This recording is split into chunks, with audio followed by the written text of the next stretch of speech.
This is called two tigers fighting. Once upon a time, there were two powerful nations at war. As each were equal in might, the fierce, continuous engagement had lasted for over 2 years, wasting away manpower, arms, and draining the treasury, with neither of them gaining the advantage.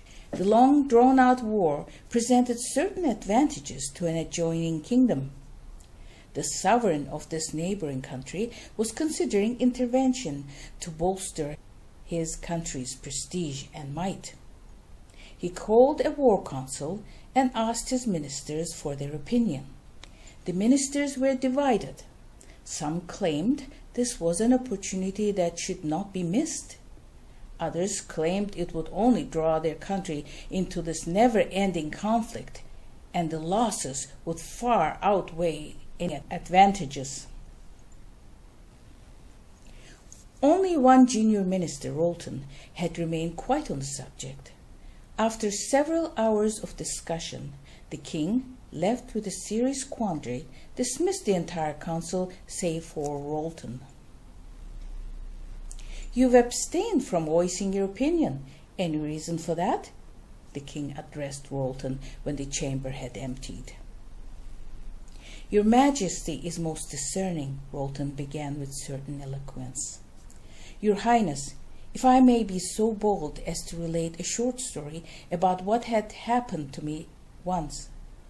When I was in my teens, to test my mettle, I undertook the task of hunting a pair of tigers that were terrorizing a village. To lure the tigers to a trap, I first tied an ox to the trunk of an ancient tree in a clearing just outside of the village perimeter. When the tigers, as expected, descended upon the captive prey, I readied myself to strike. Fortunately, I had been with me a seasoned hunter who quickly advised me to hold still." Rolton exhaled thoughtfully. "Wait," he said.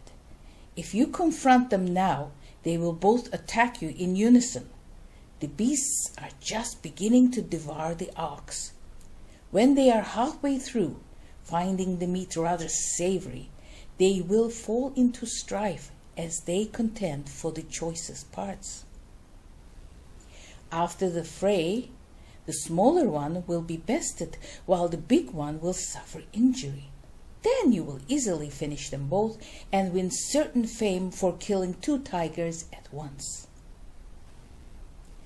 Rolton paused, collecting his words before he again spoke. "Never before has our kingdom been in a more advantageous position to reach its true potential."